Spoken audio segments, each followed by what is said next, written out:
What's up, y'all? Thanks for watching.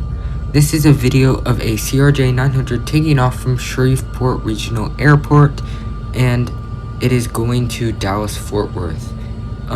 There's not very much I can explain in this other than just the CRJ taking off, and yeah, I hope you enjoy.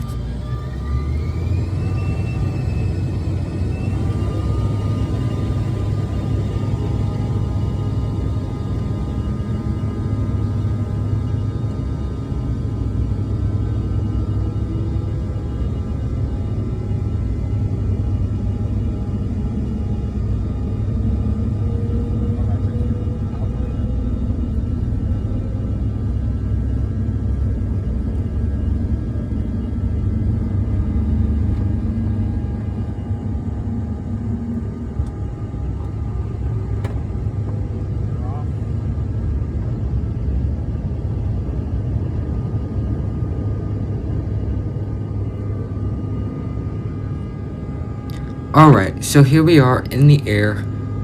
Thank you so much for watching. Feel free to click that subscribe button, comment, like, do anything you want.